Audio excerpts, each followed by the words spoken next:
हर पीर से जुमेरात अपने पसंदीदा show live with Adil Shahzeb को यूट्यूब पर देखने के लिए डॉन न्यूज के ऑफिशियल यूट्यूब चैनल पर आएं और सब्सक्राइब करके बेल आइकॉन भी प्रेस करें।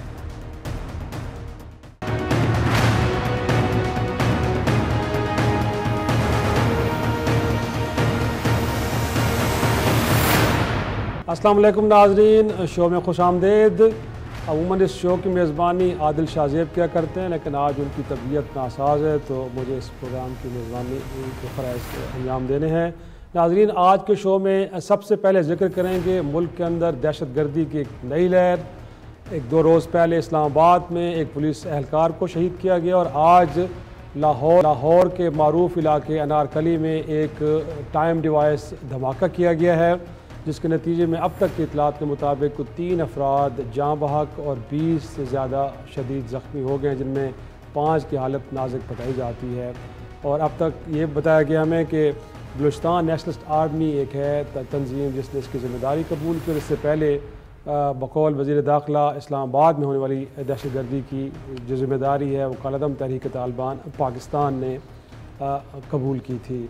नाज़रीन, वज़ारत दाखिला की जानिब से इस मामले को लेकर एक बयान भी जारी है जिसमें कहा यह गया है कि 5 बड़े शहरों में रेड अलर्ट जारी कर दिया गया था, गोया कि इस बात का खदशा था कि कोई दहशत गर्दी की वारदात हो सकती है।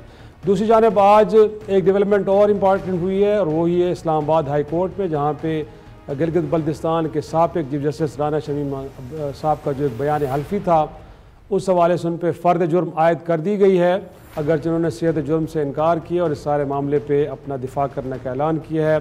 अदालत ने अपने फ़ैसले में कहा है कि अखबार का एक आर्टिकल गोया के साबिक़ चीफ जस्टिस साबिक़ निसार साहब के बारे में नहीं था बल्कि इस्लामाबाद हाई कोर्ट के बारे में था और लोगों को ये बताया गया था कि यहाँ बैठे जज कंप्रोमाइज्ड हैं और इस चीज़ को अननोटिस नहीं जाने दिया जा सकता। इस मौके पर अटॉर्नी जनरल ने यह भी कहा कि सहाफ़ियों का किरदार बड़ा सानवी इस मामले में है, लिहाजा अखबार के मालिक और एडिटर और सहाफ़ी पे फ़र्द जुर्म आयद नहीं की गई, लेकिन अदालत ने अपने फ़ैसले में ये ज़रूर कहा है कि आगे चलकर अगर ऐसे शवाहिद मिले कि इस मामले में उनका भी कोई किरदार है तो फिर सहाफ़ी और अखबार के मालिक के ख़िलाफ़ भी कार्रवाई हो सकती है। इमरान खान साहब वज़ीर-ए-आज़म पाकिस्तान भी आज तर्जुमानों के इजलास में इस मामले पर उन्होंने भी अपना रिएक्शन दिया और हाई कोर्ट के इस फैसले को बड़ा तारीख़ी करार दिया है जो फ़र्द जुर्म आयद करने के हवाले से है और साथ में उनका ये कहना था कि शरीफ फैमिली एक माफिया की शक्ल में काम कर रही है और वो अदालत को दबाव में लाने की कोशिश कर रही है और उन्होंने ये भी कहा कि वो अपनी जंग लड़ रहे हैं और हम पाकिस्तान के अवाम की जंग लड़ रहे हैं। नाज़रीन, साथ में हम ये भी देख रहे हैं कि अपोजिशन और हुकूमत के दरमियान जो बयानात की तकरार है वो भी ज़ोर पकड़ रही है और इससे पहले एक डील की बातें, फिर उसके बाद इन हाउस तब्दीली की बातें और अब सोशल मीडिया पे एक और मामला ज़ेर गर्दिश है और वो है सदारती निज़ाम लाने का। किस हद तक ये बातें दुरुस्त हैं और इसमें कुछ है ऐसा कि जिसको डिस्कस किया जाए। और साथ में 25 तारीख को अपोजिशन की जो इत्तेहाद है PDM उनकी बैठक होने जा रही है जिसमें हुकूमत वक्त के ख़िलाफ़ तहरीक अदम एतमाद लाने या ना लाने का फ़ैसला होगा। हालात किस तरफ जा रहे हैं, क्या होने जा रहे हैं और दहशत गर्दी की जो नई लहर आई है ये कितनी पाकिस्तान के लिए ख़तरा बजा रही है। मेरे साथ एक पैनल मौजूद है जर्नलिस्ट का, मैं तारुफ़ करवाऊँ। स्टूडियो में मुझे ज्वाइन किया इम्तियाज़ गुल साहब, सीनियर सहाफ़ी, कॉलम निगार, बहुत शुक्रिया सर आपका। और वीडियो लिंक पे मेरे साथ मौजूद हैं ताहिर खान साहब, आप अफ़गान अमूर के माहिर हैं और उनके साथ हैं ज़ैगम खान, आप भी सीनियर सहाफ़ी तजज़ियाकार हैं। तमाम मेहमानों का शुक्रिया। सबसे पहले सर डिबेट का आगाज़ इम्तियाज़ साहब आपसे करते हैं। ये जो हालिया वाक़यात हुए हैं क्या कहेंगे सर? हम तो नेगोशिएशन में जा रहे थे और लग रहा था कि पाकिस्तान के अंदर भी वो कालअदम तंजीमें हैं या शिद्दत पसंद है उनको इंगेज किया जाएगा और कौमी धारे में लाया जाएगा, लेकिन मामला किसी और तरफ चल पड़े। देखिए, जहाँ तक ये TTP वाला मामला है तो उसके साथ तो बातचीत का सिलसिला ख़त्म हो चुका है और इस एहसास के बाद के इन लोगों के साथ अमन से जो वाबस्ता उम्मीदें हैं वो पूरी नहीं होंगी क्योंकि उनका एजेंडा ही कुछ और है और उसका जवाब उन्होंने दिया है काफ़ी सारे हमलों की सूरत में। यानी अगर आप देखेंगे गुज़श्ता 72 घंटों के दौरान लाहौर का जो वाक़या है उसको आप छोड़ दें, वो तो आम एक मार्केट में हुआ है, लेकिन इसके अलावा कोई 9 वाक़यात हैं गुज़श्ता 72 घंटों के दौरान जिसमें सिक्योरिटी फोर्सेस को बाकायदा निशाना बनाया गया है। इस्लामाबाद का जो वाक़या था, जो पुलिस के नाके पे हमला हुआ, वो भी बज़ाहिर यही लगता है कि बड़े तरबियत याफ्ता टेररिस्ट थे और तरबियत याफ्ता पुलिस वालों ने बड़ी फुर्ती दिखा के ये पहली मर्तबा है कि इन लोगों को वहीं पे ठिकाने लगाया। और शायद वो चंद मौक़े में से है जिसमें किसी एक साहब की जो मारा गया बंदा, उसकी जेब से शनाख्ती कार्ड भी निकला है और इवेंचुअली पता ये चला कि वो तो हमारे पेशावर के करीब एक इलाका, मैं नाम उसका नहीं लूँगा, कि वहाँ से हैं। इनका अभी तक जो इन्वेस्टिगेशन है उसके मुताबिक तयन नहीं हुआ कि उस इलाके से हैं और उस हवाले से हो सकता है कि अब तक बहुत सारी गिरफ्तारियाँ भी हो चुकी हों। तो ये इस बात का इशारा है कि पाकिस्तान में मुख्तलिफ़ इलाक़ों में, ख़ास तौर पे हम जो KP के खैबर पख्तूनख्वा करीब और दारुल हुकूमत के आसपास के इलाके हैं, इसमें अभी इस किस्म की कार्रवाइयों में मज़ीद इजाफ़ा होगा। क्यों? असल वजह मेरा ख़्याल है कि अफ़गानिस्तान में जिस तरह TTP के ख़िलाफ़ वहाँ के तालिबान ने गैर एलानिया तौर पे कार्रवाइयाँ शुरू की हैं, एक हफ़्ते के अंदर अंदर कोई 4 लोग, एक हफ़्ते 2 हफ़्ते के अंदर कोई 4 बड़े नुमायाँ उनके लोग मारे गए हैं TTP के। तो उससे लगता है कि एक तो मुज़ाकरात का सिलसिला मुनक़ते किया पाकिस्तान गवर्नमेंट ने, दूसरा वहाँ पे उनके ख़िलाफ़ एक्शन जारी है, ऐसे लग रहा है, ये मेरा अंदाज़ा है। उसका जवाब वो अब यहाँ पे दे रहे हैं और मेरा ख्याल है देंगे। तो हम सब के लिए थोड़ी सी तशवीश की बात ज़रूर है। लेकिन ताहिर साहब मैं आपकी तरफ आऊँगा। इनफैक्ट यही बात आपको भी लग रही है जो इम्तियाज़ साहब फरमा रहे हैं कि बुनियादी तौर पे अब अफ़गानिस्तान की सरज़मीन पे भी ऐसे अनासर के ख़िलाफ़ एक कार्रवाई हो रही है और फिर मुज़ाकरात के अंदर भी एक तातुल, या हम कहेंगे ख़त्म ही हो गए हैं, या आपको लगता है कि नहीं कुछ और वजूहात हैं और इसके अंदर कोई और प्लेयर्स भी शामिल हैं कि जो इस सारे मामले में इन अनासर को फैसिलिटेट कर रहे हैं? बहुत शुक्रिया आपका। मेरी नज़र में फ़ौजी तर्जुमान ने तो ऑन होल्ड का लफ्ज़ इस्तेमाल किया था मुज़ाकरात के लिए। अगर मुज़ाकरात वाला आपके सवाल का हिस्सा लिया जाए तो शायद ख़त्म तो ना हो, लेकिन बहरहाल हो नहीं रहे, अब रुके हुए हैं। तो क्योंकि तालिबान ने जब जंग बंदी में तोसी से इनकार किया था तो उन्होंने भी ये नहीं कहा था कि मुज़ाकरात ख़त्म हुए हैं, और रुक ज़रूर गए होंगे, एक ब्रेक लगा होगा। तो बहरहाल वो तो एक गैर यकीनी की सूरत हाल क्या था उसको सामना है। लेकिन जो जंगबंदी में तोसी नहीं हुई तो ये तो दुरुस्त है कि रोज़ाना कोई ना कोई हमला होता है, उसकी ज़िम्मेदारी वो कबूल करते हैं और कैजुअल्टीज़ भी किसी तरीके से हमलों में तो बिल्कुल हो रही है। लेकिन दूसरी साइड से जो सिक्योरिटी फोर्सेस हैं उनके भी ऑपरेशन जारी हैं। चंद दिन पहले आपने कहा शुमाली वज़ीरिस्तान में वहाँ भी मारे गए, तो लिहाजा TTP के लोग मारे गए थे। तो ये तो अब चलता रहेगा, लेकिन चैलेंज अब बढ़ गया है पाकिस्तान के लिए सिक्योरिटी, क्योंकि एक तो जंगबंदी में तोसी ना करना, फिर मुज़ाकरात के हवाले से गैर यकीनी की सूरत हाल, और तीसरी बात यह है कि तालिबान करदम TTP जो है वो माजी की बनिस्बत अब थोड़े से कंफर्टेबल अपने आप को इसलिए महसूस कर रहे हैं कि उनके ख़िलाफ़ न तो अब अमेरिकी ड्रोन हमला होगा, ना उनके ख़िलाफ़ कोई एक्शन का मतलब मैंने नहीं देखा कि उनके ख़िलाफ़ कोई, जब से अगस्त से कोई उनके ख़िलाफ़ एक्शन हुआ है, बिल्कुल नहीं हुआ। बल्कि वो जो हम मालूमात लेते हैं तो निस्बतन माजी की वो अब वहाँ पर उनकी मूवमेंट जो है अफ़गानिस्तान के अंदर उनके लीडरशिप की वो भी ज़्यादा हुई है। तो उनको एक मौका भी मिला अपने लोगों से। अगर पहले मुश्किल था एक दूसरे से मिलना तो आसान हो गया। तो बहरहाल जब उनको एक माहौल थोड़ा सा आज़ादी का मिल गया है तो हमारे लिए, पाकिस्तान के लिए चैलेंजेस अब सिक्योरिटी के मेरी नज़र में बढ़ गए हैं। और ख़ुद जिस तरह के इस्लामाबाद वाला और आपको क्या लगता है कि क्योंकि लाहौर के वाक़े की जिम्मेदारी बलूचिस्तान नेशनल आर्मी ने ली है, कलदम तंजीम ने, तो आपको लगता है कि इन तंजीमों का आपस में कोई नेक्सस भी डेवलप हो रहा है? क्योंकि इससे पहले तो हमने देखा है कि बलूचिस्तान की कलदम तंजीमें कहीं बलूचिस्तान के हद तक तो कार्रवाइयाँ देखने को मिलती थी, लेकिन अब लाहौर जैसे इलाके में, पाकिस्तान के दीगर इलाकों में करना, तो आपको लगता है कि कहीं नेक्सस बन रहा है इनका? ये चीज़ें तो हो सकती है। माजी में आपने सही कहा कि बलूचिस्तान में किसी वक्त हम सुना करते थे कि एक तंजीम उसके लिए मैन पावर वो मुहैया करे, दूसरी तंजीम उनको फैसिलिटेट करे, सहूलतकारी करे, उनको जगह बताए। और आपको याद हो कि जब बलूचिस्तान का सबसे पहले उनका खुदकश हमला हुआ तो ये तो वो या अफगान तालिबान वाली जो सोच है खुदकुश हमले का, क्योंकि बलोचों में तो पहले खुदकुश वाला तस्वर नहीं था। तो लिहाजा जो रियासत के खिलाफ लड़ने वाली तंजीमें हैं तो उनका तो ज़रूर किसी न किसी वो तो होता है। अब ये जो लाहौर का वाक़या हुआ है, बहुत जल्दी ये जो नया एक इत्तेहाद बना है 2 बलोच ग्रुप्स का, उनका जो आया है, तो अब देखना है कि हुकूमत ये अपने जो एजेंसीज है उनका क्या आता है कि वाकई वो लोग दुरुस्त कह रहे हैं जिन्होंने आज क्लेम किया है। लेकिन बहरहाल ये इन लोगों को अगर आप देखें, इनके जो ग्रुप्स बने हुए हैं टेलीग्राम का या जो दीगर ग्रुप है उनके, तो उसमें कोई ना कोई इनका आपस में एक हमदर्दी वाला, एक लिंक वाला, राब्ते वाला एक ज़रूर एक एलिमेंट होता है। सर एक नाज़रीन एक छोटा सा ब्रेक लेंगे और ब्रेक के बाद ज़िक्र तरफ जाऊँगा ये नुक्ता लेके कि क्या वज़ारत दाखिला की जानिब से एक अलर्ट जारी कर देना ही काफ़ी है या इससे बढ़ के भी हुकूमत को कुछ करना चाहिए। नाज़रीन छोटी सी ब्रेक के बाद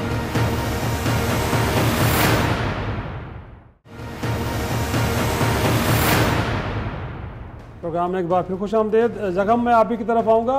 इससे पहले तो हमने देखा है कि रियासत का बयानिया ये था कि हमने दहशत गर्दों की कमर तोड़ दी और उनको शिकस्त दे दी, लेकिन ये जो हालिया वाक़यात बता रहे हैं कि उनका नेटवर्क तो बड़ा इंटैक्ट है और कहीं दूर अफ्ताद इलाकों में नहीं बल्कि बड़े शहरों में, इस्लामाबाद जैसे शहर में, लाहौर जैसे शहर में वारदातें कर रहे हैं। और दूसरी जानब हम देखते हैं कि वज़ारत दाखिला की जानिब से जो मरासला जारी होता है, कहा जाता है कि जी हमने तो 5 बड़े शहरों में रेड अलर्ट जारी कर दिया था। तो क्या ये रेड अलर्ट जारी करना ही हुकूमत रियासत का काम है? जिससे बढ़ के लगता तो ये है कि बड़े शहरों में भी उनका नेटवर्क मौजूद है, तो फिर उसको एलिमिनेट करने के हवाले से तो कार्रवाई में देखने को नहीं मिल रही। क्या कहेंगे आप? शिराजी साहब, पाकिस्तान ने बहुत कामयाब ऑपरेशन किए और बड़ी कामयाबी से उनको उस लेवल पर ले आए थे जहां से वो ख़त्म होने के करीब हों। लेकिन जैसे मेरे दोनों सीनियर दोस्तों इम्तियाज़ गुल साहब ने, ताहिर खान साहब ने बताया कि अभी जो मामलात हैं उनका अफ़गानिस्तान के साथ बहुत गहरा ताल्लुक़ है। ख़ास तौर पे मैं ताहिर खान साहब की जो पॉइंट्स हैं उनके साथ बहुत अग्री करता हूँ। और उस लिहाज से ये मामला फिर सिर्फ इंटीरियर मिनिस्ट्री का नहीं रह जाता, अगरचे इंटरनल सिक्योरिटी बहुत अहम है, स्लीपर सेल्स जो खुद तस्लीम कर रहे हैं मौजूद हैं, तो हमारे अंदर की जो सिक्योरिटी है और जो इंटेलिजेंस है बहुत अहम है। लेकिन अब मामला सिर्फ इंटरनल इंटेलिजेंस, इंटरनल सिक्योरिटी का नहीं है बल्कि वजारत ख़ारजा का भी है और हमारा सिक्योरिटी के वो आर्म जो एक्सटर्नल थ्रेट से डील करते हैं उससे भी ताल्लुक़ बन जाता है। मैं आपको याद दिलाना चाहूँगा कि परवेज़ मुशर्रफ साहब की कू से पहले या आप 9/11 से पहले भी इसको कह सकते हैं, उस वक्त मामला ये था कि पाकिस्तान के जो बदतरीन दहशतगर्द थे और उस वक्त सबसे बड़ी दहशतगर्द तंजीम पाकिस्तान की थी लश्कर जंगवी और उसके हेड थे रियाज बसरा और वो काबुल में तालिबान के मेहमान थे। और ये उस वक्त की बात है जब पाकिस्तान उन 3 मुल्कों में से था जो काबुल में अफ़गान तालिबान की हुकूमत को तस्लीम करते थे और उनका उस वक्त भी बहुत ज़्यादा इन्हिसार पाकिस्तान की गुडविल पर था।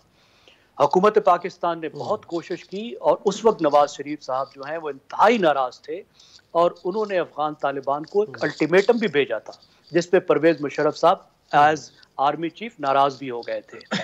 और ये उस वक्त रियाज बसरा साहब उन्होंने अफ़गानिस्तान छोड़ा जब 9/11 हुआ और ये लोग बहुत से जो दहशतगर्द थे ये वापस पाकिस्तान में आने के बाद मारे गए जब तालिबान की हुकूमत वहाँ ख़त्म हुई। कमोबेश वैसा ही मामला अभी हमको दोबारा नज़र आ रहा है। एक तो वो आइडियालॉजिकल एफिनिटी है जिसकी वजह से खुली छूट दे दी गई है टीटीपी को और अब ये जाहिर हो गया कि ये ताल्लुकात नए नहीं हैं।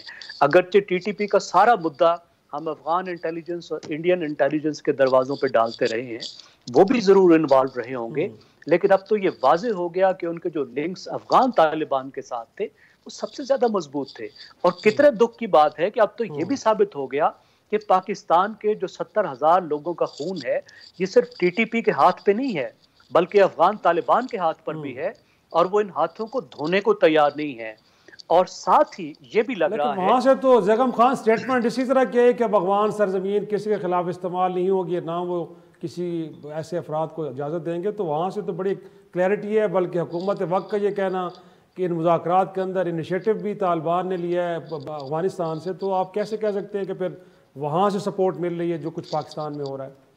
देखिए, अगर वो वहाँ बैठे हुए हैं और वहाँ से हमला आवर भी हो रहे हैं और उनके खिलाफ कोई कार्रवाई भी नहीं हो रही, चंद इक्का दुक्का कार्रवाइयाँ हो रही हैं और ये इक्का दुक्का कार्रवाइयां हमें मालूम नहीं है कि ये लोग मारे गए हैं, ये इंटरनल रिफ्ट में मारे गए हैं, या फिर पाकिस्तान की जो इंटेलिजेंस है वो इस बात में कामयाब हुई है कि वहां जाके एलिमिनेट करे। अफगान तालिबान की किसी कार्रवाई का कोई सबूत नहीं है, और मैं यहाँ इस बात पे ताहिर खान से एग्री करता हूँ। और बज़ाहिर ये लगता है, देखिए अफगान तालिबान के पास दो रास्ते थे। एक रास्ता ये था कि वो पाकिस्तान के साथ गुडविल पर बिल्ड करते, और उस गुडविल पर बिल्ड करके जो पाकिस्तान से उनको मफादात हासिल होने हैं माशी और सियासी, उसको हासिल करते। लेकिन बज़ाहिर ये लगता है कि उन्होंने पुराना जो अफगान तरीका है दूसरे वाला, यानी वो थ्रेट के जरिए से पाकिस्तान को लिवरेज करना चाहते हैं, टीटीपी को साथ रखते हुए और उसको थ्रेट करते हुए एक बार्गेनिंग चिप के तौर पर यूज करना चाहते हैं। अभी तक उसमें कोई तब्दीली नजर नहीं आई। तो ये जो एक्सटर्नल डायमेंशन है ये सबसे ज्यादा खतरनाक है। इंटरनली मेरा ख्याल है पाकिस्तानी स्टेट इस वक्त बहुत बेहतर पोजीशन में है अपने तमाम तर कार्रवाइयों के बावजूद कि पाकिस्तान के अंदर जो थ्रेट है टीटीपी का उसको न्यूट्रलाइज कर दे। और बलोचों का मामला भी ऐसे है, उनको भी जो इस वक्त प्रोटेक्शन मिली हुई है वो बॉर्डर के पार मिली हुई है, खसूसी तौर पर अफगानिस्तान में, और किसी हद तक जो है वो हमें ये भी इंफॉर्मेशन है कि ईरान में भी। तो ये एक बहुत बड़ा पाकिस्तान के लिए इनाम है। जब ये तवक्को कर रहे थे कि जो अफगान की पुरानी जो अफगान एलीट है जिसका बहुत ही मानदाना रवैया था पाकिस्तान से, कि वो जब जाएगी तो हमारे थ्रेट दो लेवल पे कम होंगे। जो भारत हमें हमारा घेराव करना चाहता है वो भी खत्म होगा, और साथ ही पाकिस्तान का टेररिज्म का थ्रेट भी न्यूट्रलाइज होगा। तो ये फिलहाल हमें ये हमारी उम्मीद बर होती हुई नजर नहीं आती। सही सही। ताहिर खान साहब, बड़ी एक नई रुख दे दिए इस डिबेट को। मैं तो अपना अगले नुक्ते पे जाना चाह रहा था जो पॉलिटिकल है, लेकिन आपको भी लगता है कि फैसिलिटेशन, सपोर्ट और अगेन जो कह रहे हैं कि तालिबान हुकूमत अब ये रास्ता अख्तियार कर रही है पाकिस्तान को अपने साथ ताउन करने पे मजबूर करने के लिए, तो आपको भी लगता है कि इस नुक्ते में कोई जान है?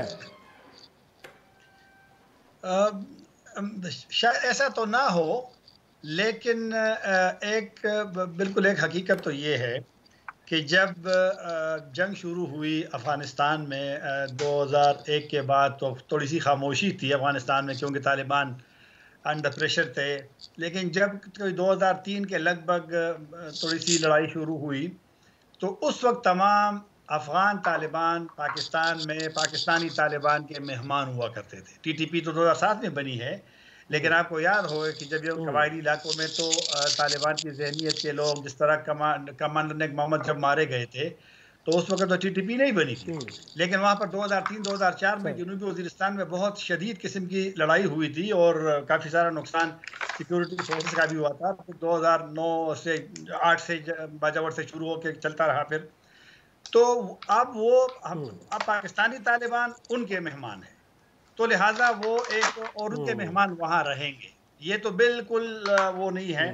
लेकिन एक बात आपको बताऊं, जब मैं दिसंबर में था काबुल में तो वहाँ एक तालिबान के ऑफिशियल से में मिला, तो उन्होंने अल्फाज इस्तेमाल किए कि ये जो वहाँ पे टीटीपी है या अलकायदा के कुछ लोग अगर है या चाइनीज़ है या उज़्बक है जो तालिबान के साथ इत्तेहादी रहे हैं माजी में, तो वो तो उनको बोझ समझते हैं। उन्होंने कहा बोझ है हम पे और हम चाहते हैं कि सियासी उनके साथ मामलात हो ममालिक के।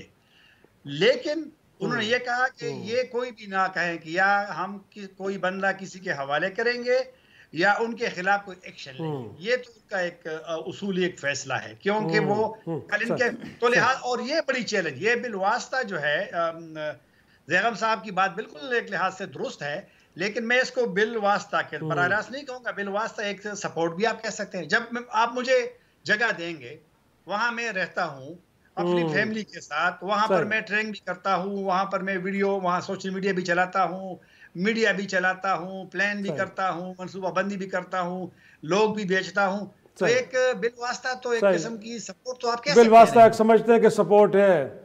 इम्तियाज साहब, आप नुक्ता पेश के उसके 180 पे जला गया, एक डिफरेंट ओपिनियन है सर, आप इस मामले पे क्या कहेंगे? आप ये तो लगता है कि वहाँ से एक बिलवास्ता फैसिलिटेशन है बहरहाल, तो उससे तो किसी ने इनकार नहीं किया। उसको तो अफ़गान तालिबान पब्लिकली मेरा ख्याल है कहते हैं कि हमारे इनके साथ नज़रियाती ताल्लुकात रहे हैं और हम इनके ख़िलाफ़ बराह रास्त क्रैक डाउन नहीं कर सकते। इसीलिए उन्होंने पाकिस्तान से ये भी रिक्वेस्ट की कि आप बातचीत के ज़रिए मामला तय कर लें। लेकिन मेरा ख्याल है बहुत सारे वाक़यात हो चुके हैं। हमें जो हमारी भी जो सिक्योरिटी इस्टेब्लिशमेंट है, मेरा ख्याल है उसने जब ज़रूरी काम करना होता है वो करते हैं। और लेकिन हमारे बयान में ये बात आनी तो चाहिए कि वहाँ से फैसिलिटेशन मिल रही है, उस बुनियाद पे सब कुछ पाकिस्तान देखें अब हर काम सामने नहीं देखें, इफ्तिखार होता ये है कि या दो मुल्कों के ताल्लुकात में या फिर ऐसे ग्रोह जो आपके हामी हैं और आपके साथ रहे हैं, उनके बारे में पब्लिकली ज़रूरी नहीं होता कि हर वो बात की जाए जो अंदरून खाना दर पर्दा हो रही है। उसमें एक टैक्टिकल कन्वीनियंस होती है, टैक्टिकल मसलहत होती है उसमें। तो मेरा अपना ये ख्याल है कि हालात बदल गए हैं। बाकी वो आपका सवाल ये भी था कि बलोचों के साथ भी कोई ताल्लुक़ है, तो उसमें तो कोई शक ही नहीं है कि अभी भी जो इनका TTP का जो इनके साथ नया उमर खुरासानी आके मिला है, तो ये तो बलोचों की भी तरबियत में शामिल रहा है और ETIM जो चीन मुखालिफ ग्रोह है उनका भी मेज़बान रहा है ये। सो ये सारे लोग इकट्ठे हो गए। अब असल बात जो हमें करनी चाहिए वो ये कि TTP का क्या मफाद है पाकिस्तान में दहशतगर्दी करने का। क्या वो अपने तय कर रहे हैं, अब इस पाकिस्तान में वो खिलाफत कायम करना चाहते हैं, या वो किसी के आलाकार हैं? अगर वो आलाकार हैं तो ये ज़ैगम साहब को भी याद रखना चाहिए कि अगर वो आलाकार हैं तो उसमें फिर आप भारत का भी नाम लेंगे, आप फिर जो NDS थी साबका और वो लोग जो कि अब दूसरे मुल्कों में बैठे हुए हैं और जिन्होंने अपना यहाँ पे कर्ज चुकाना है, बदला चुकाना है, वो सारे उन्होंने अब एक्टिवेट कर दिए हैं। क्योंकि मुझे नहीं समझ आती कि TTP को कोई ये कहे कि जी वो अपने तय कोई काम करे और सिर्फ तालिबान, अफ़गान तालिबान ने चूँकि उनको वहाँ रखा हुआ है लिहाजा उनको बड़ी इनकरेजमेंट होगी। बाबा किस किस्म की इनकरेजमेंट हो गई है हमें आपको शायद नहीं मालूम, क्योंकि आधे दर्जन से ज़्यादा लोग उनके अभी तक फारिग किए जा चुके हैं।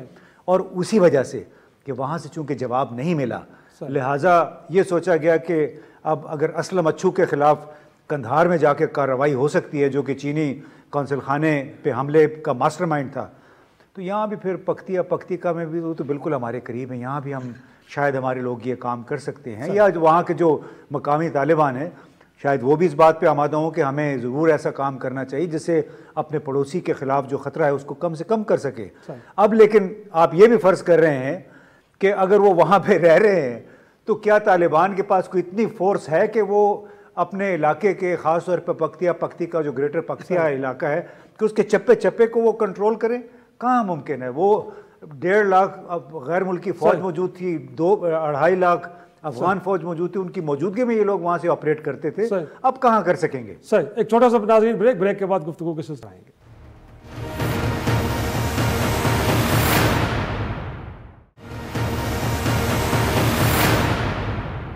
प्रोग्राम में एक बार फिर खुश आमदेद। जगम आज जो इस्लामाबाद हाई कोर्ट में डेवलपमेंट हुई है, राना शमीम साहब साबिक चीफ जस्टिस गिलगित बल्तिस्तान पर फ़र्द जुर्म आयद की गई है और सहाफ़ी और अखबार के एडिटर के ख़िलाफ़ तो मामले को मुअख्खर कर दिया गया है। क्या कहेंगे जो अदालती आज का फ़ैसला है फ़र्द जुर्म आयद करने के हवाले से, चीज़ें ठीक डायरेक्शन में जा रही हैं और ऐसे ही होना चाहिए था, या आपको लगता है कि नहीं जो इस्तदा की गई थी कि सारे मामले के गैर जानिबदाराना इंक्वायरी होनी चाहिए? देखिए, एक तो अच्छी बात ये हुई कि जो सहाफ़ियों पर इल्ज़ाम आ रहा था और लगता था कि उन पे भी फ़र्द जुर्म आयद होगी, वो बात ख़त्म हो गई, क्योंकि जो सहाफ़त के मेयार हैं उनके मुताबिक वो रिपोर्ट कर रहे थे। उन्होंने ऐसा कुछ नहीं किया था कि जिसकी वजह से सहाफ़ियों पर इस मामले में कम अज़ कम किसी तरह का इल्ज़ाम आयद किया जाए। अब दूसरी बात ये है कि क्या इस मामले को यहाँ तक रखा जाए, सिर्फ जस्टिस शमीम साहब जो हैं उन पे फ़र्द जुर्म आयद की जाए? तो मेरा ख्याल है तो फिर आप उस पिक्चर की हाथी की जो है सिर्फ सूंड पकड़ के आप खड़े हो गए हैं और आप कह रहे हैं कि ये पूरा हाथी है। देखिए, जो इसका पूरा कॉन्टेक्स्ट है हमारे सामने है। साकिब निसार साहब के खिलाफ बहुत सारी चीज़ें आई हैं और जजेस के खिलाफ वीडियो एविडेंस भी आई है। जिस तरीके से जो अदालतों के लिवरेज होने का मामले और आए हैं, इससे पहले हाई कोर्ट ही के एक जस्टिस साहब जो हैं वो भी उन्होंने भी कुछ बात की थी और जिनको सिर्फ इस बात पे निकाला गया कि जिस फोरम पे उन्होंने बात की थी वो मौजू नहीं थी, लेकिन उनकी बात को वे नहीं किया गया। मेरा ख्याल है इस वक्त अदालत उज़्मा जो है और अदालत आलिया जो है, इनको अपनी साख को ठीक करने के लिए एक ऐसी इंक्वायरी करने की ज़रूरत है कि जितने भी एविडेंस आई है और जितने भी इल्ज़ाम आए हैं, मैं नहीं कहता कि वो दुरुस्त हैं, लेकिन उन तमाम एविडेंस को साइंसी बुनियादों पर परखने की ज़रूरत है, जो वीडियो और ऑडियो है, और सब लोगों को इंटरव्यू करने की ज़रूरत है। जजेस साहब को, जिन जजेस ने इल्ज़ाम लगाए उनको बुलाया जाए, जिन लोगों ने इल्ज़ाम लगाए उनको बुलाया जाए, क्योंकि ये कोई मामूली बात तो नहीं है। देखिए, जो रियासत होती है वो 3 पिलर्स का नाम है, और अदलिया सबसे अहम पिलर है, इसलिए कि अदलिया की साख पर ही बाकी दोनों जो पिलर्स हैं उनकी साख होती है। जहाँ पे भी कोई झगड़ा होता है उसका तस्फिया तो अदलिया ने करना है। तो यहाँ से बात शुरू हुई है, देखिए कहाँ तक जाती है, लेकिन मेरे ख्याल में इस वक्त जो बॉल है वो अदालत की कोर्ट में है, और उन्हें जो बड़ी पिक्चर है उस पे देखना चाहिए, और इस मामले को इस तरह निपटाना चाहिए कि अदलिया की पाकिस्तान में साख बहाल हो। सही सही। लेकिन ताहिर खान साहब, इनफैक्ट अगरचे आप पॉलिटिकल मामला पे ज़्यादा गुफ्तगू नहीं करते, लेकिन आज क्योंकि हम इस मामले को डिस्कस डिबेट कर रहे हैं, तो मैं चाहूँगा इनफैक्ट जो अदालत ने एक ऑब्जर्वेशन दी है उसमें उन्होंने ये कहा है कि बुनियादी तौर पे जिनके ख़िलाफ़ या जिनसे मुताल्लिक़ के बयान हल्फी है वो इसको रिकॉर्ड पे नहीं ला रहे। फिर ज़ैगम खान साहब ने तो कहा कि जी इसमें जो जर्नलिस्टिक तकाजे थे वो सारे पूरे किए गए, लेकिन एक ऑब्जर्वेशन ये भी है कि इतना बड़ा अखबार है, अदालत कह रही है, और उसने इस मामले पे कोई कानूनी राय नहीं ली। तो आपको क्या लगता है, एक तो वो लोग कि जो इसके बेनिफिशरी हो सकते हैं, अगर इस तरह की एविडेंस आ रही हैं तो उनको रिकॉर्ड का हिस्सा क्यों नहीं बना रहे? फिर अखबार के बारे में जो बात की गई है कि इस मामले पे कानूनी राय लेनी चाहिए थी, वो शायद मिसिंग है। तो लगता है कि अदालत इस मामले पे जस्टिफाइड है जो कह रही है। लेकिन जो अखबार नवीसों का, मीडिया का जो एक रिएक्शन आया था जब अदालत में केस शुरू हुआ और बाद में नोटिस गए, तो जो सहाफ़ती तंजीमें हैं जो आज़ादी के लिए काम करते हैं, आज़ाद मीडिया के लिए, उन्होंने कुछ चीज़ों से इत्तेफाक नहीं किया था कि अदालत वो जो सहाफ़ी का केस था अंसार अब्बासी का, तो वो उसमें मुखालिफत की गई थी। लेकिन एक मैं सिर्फ यही कहूँगा कि जो हम सहाफ़ियों में जो एक बाज़ औक़ात एक कंपटीशन वाला एक एलिमेंट होता है कि बस मुझे एक वो हैंड मिला है और बस मैं सब कुछ देखो ना, कानून तो है। अगर सहाफ़ी ज़्यादा कानून की बात करते हैं, हम सब लोग कानून की बात करते हैं, डेमोक्रेसी की बात करते हैं, आईन की बात करते हैं, अदालत की बात करते हैं, लेकिन जब कोई ऐसी चीज़ हो जिस तरह ये जब केस शुरू हुआ था, तो उस वक्त चीफ जस्टिस के रिमार्क्स मुझे याद है कि सहाफ़ी को थोड़ा सा वो देखना चाहिए था, ये ने मज़ीद तहकीकात करनी चाहिए थी, बगैर उसके उसने सब कुछ छाप दिया। गो कि अखबार नवीस का ये वो होता है, राइट होता है कि अगर वो समझता है कि उनका सोर्स है वो क्रेडिबल है तो वो तो कर सकता है। लेकिन फिर भी मैं कहूँगा कि एक सहाफ़ी की हैसियत से ज़िम्मेदारी का जो एलिमेंट है बदकिस्मती से हमारे मीडिया में थोड़ा सा कम होता जा रहा है। जो रिस्पॉन्सिबिलिटी होती है कि ये खबर, चलो मेरे नंबर तो बन जाएंगे, बाज़ औक़ात मेरे पास भी बहुत ज़्यादा अच्छी खबरें होती है, इनसाइड खबरें होती है, लेकिन शायद उसके लिए दूसरा मेरे पास सोर्स ना हो कि वो दुरुस्त है कि दुरुस्त नहीं है।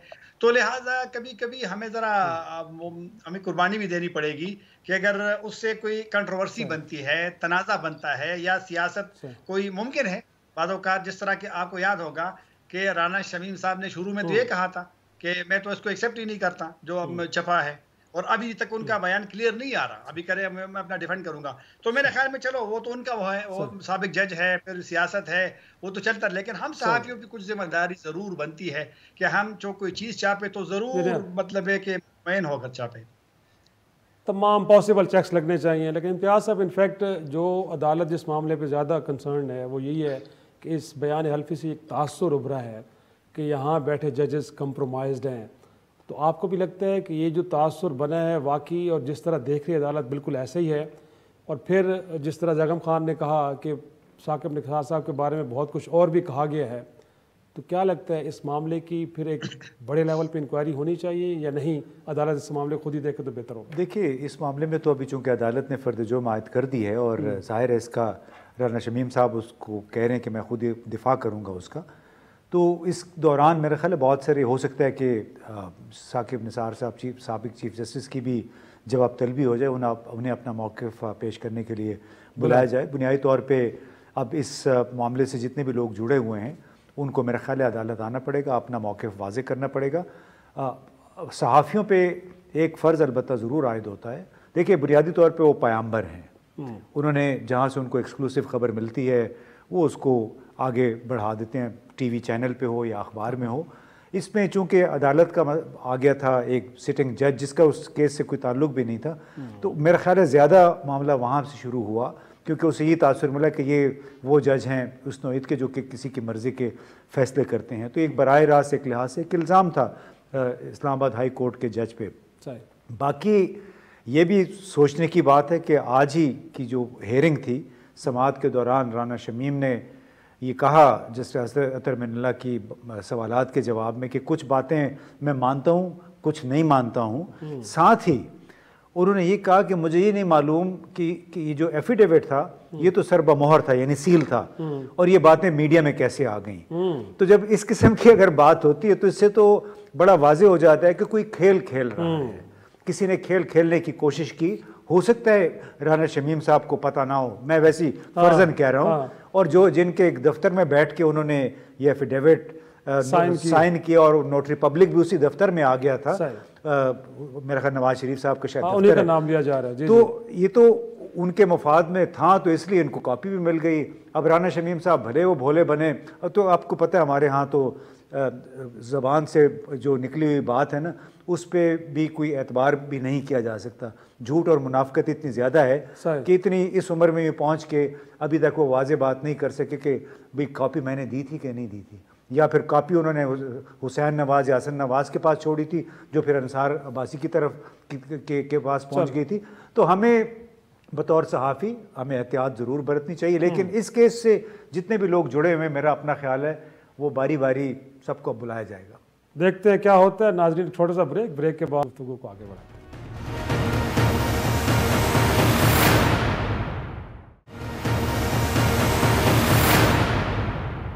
प्रोग्राम में एक बार फिर खुश आमदेद। ज़ागम खान साहब, ज़रा थोड़ा सा कुछ जो सियासी मंजरनामा है इसको ज़रा डिफ़ाइन करें। कभी बात हो रही है कि डील हो रही है, कभी बात हो रही है कि जी इन हाउस चेंज आ रही है, अब कोई सदारती निज़ाम की भी सदाएं सुनने को मिल रही हैं। ये मामला जा किस तरफ रहे हैं? और कुछ लोग तो कह रहे हैं कि जो अगला महीना है फरवरी का महीना बड़ा इंपॉर्टेंट है। आपको क्या लग रहा है? देखिए, मेरी राय में इस वक्त जो सिचुएशन है वो फ्लूइड है और इस वक्त जितनी भी आरा हैं वो कयास आराइयों पर मबनी हैं। पीपल्स पार्टी के पास एक अपना प्लान है जो बड़े दिनों से वे पेश कर रहे हैं। वो इन हाउस चेंज चाहते हैं क्योंकि उनको इन हाउस चेंज सूट करती है, अर्ली इलेक्शन उनको सूट नहीं करता। अर्ली इलेक्शन की सूरत में उनको फिर पुरानी सूरत ही हाल होगी, सिर्फ सिंध मिलेगा जो उनको ज़रूर मिलेगा, लेकिन वो अपना जो असर रसूख है वो पंजाब में नहीं बढ़ा पाएंगे। अगर ऐसा इन हाउस चेंज आ जाती है और कुछ अरसा हुकूमत रहती है तो वो समझते हैं कि इस तरीके से उनकी सूरत हाल बेहतर हो सकती है। जो मुस्लिम लीग नवाज़ है वो अभी तक गुमगू की कैफियत में है। उसके अंदर दो तरह की ओपिनियन पाई जाती है। एक ओपिनियन उसमें ये है कि हुकूमत को चलता किया जाए, दूसरी है कि नहीं ये अपना पूरा वक्त करे और उस अरसे में इसकी गैर मकबूलियत जो है उसमें मज़ीद इजाफा हो। अब कौन सी बात पे मुस्लिम लीग नवाज पहुंचती है ये क्लियर नहीं है, लेकिन अगर इस बात पे इत्तफाक राय हो गया कि इस हुकूमत को वक्त से पहले भेजने की कोशिश की जाए तो फिर मेरा ख्याल है पार्टीज़ में भी इत्तफाक राय हो जाएगा, पीपल्स पार्टी और PMLN में।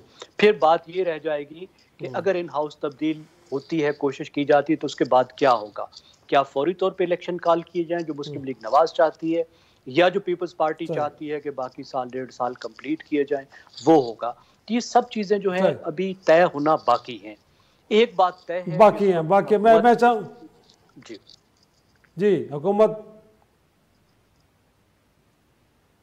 जी अच्छा, मैं तार साहब आपको तरफ आपका कमेंट चाहिए इस पे। क्या लग रहा है कि मंजरनामा सियासी आगे क्या बनने जा रहा है? ये तो बड़ा मुश्किल है कि मैं इसका जवाब दूं कि क्या बनते जा रहा है, लेकिन हम तो सुनते रहे हैं रोजाना। इसलिए मुश्किल है कि हम शेख रशीद साहब किसी ज़माने में बोलते थे ये हो जाएगा वो, लेकिन नहीं होता। फिर मीडिया में ज़्यादा स्पेकुलेशन मीडिया में होती है, जिस तरह के नवाज शरीफ साहब के हवाले से कहा कि बस डील होने वाली है, डील होने वाली है। फिर जब फौजी तर्जुमान ने कहा कि सबूत लाएं कौन कौन कर रहा है, तो फिर खामोशी से हो गई। अब सदारती तो पाकिस्तान की सियासत तो है ही ऐसी, ऐसा चलता रहेगा। लेकिन मेरे ख्याल में 5 साल की जो मुद्दत है हर हुकूमत को पूरी करनी चाहिए, और लेकिन एहतजाज भी सबका हक है। अगर वो एहतजाज करे, मार्च करे, तो पीटीआई ने भी इसकी बुनियाद तो उसने रखी थी धरने वाली, तो अगर वो भी धरना करे तो उनका हक है। सही सही सही। गुल साहब आपसे आखिरी कि अगर वो न्यूट्रल हो जाएं तो आपको लगता है कि पीटीआई में इतनी अहलियत है कि अगर कोई और पॉलिटिकल क्राइसिस डेवलप होते तो उनको बेहतर अंदाज में मैनेज करके तो अपने 5 साल पूरे करे? देखिए आपको लगता है कि 22 ज़रा मुश्किल ही हो जाएगा इनके लिए? नहीं, देखिए मेरा ख्याल है कि 5 साल पूरे होंगे, इस पर किसी को गलतफहमी नहीं होनी चाहिए, क्योंकि पीपल्स पार्टी और पाकिस्तान मुस्लिम लीग दोनों ने इस अमर पर इत्तेफाक किया था मीसाक जमहूरियत में कि हम एक दूसरे को छेड़ेंगे नहीं। 5-5 साल हर हुकूमत को अपनी मुद्दत पूरी करनी चाहिए। वो अलग बात है कि मुस्लिम लीग मरियम सफदर के पीछे चल पड़े, चूँकि अभी 4 दिन पहले उन्होंने कहा था कि अब इस हुकूमत के जाने का वक्त आ गया है, उसके लिए कोई भी चाहे तरीका इख्तियार करना पड़े।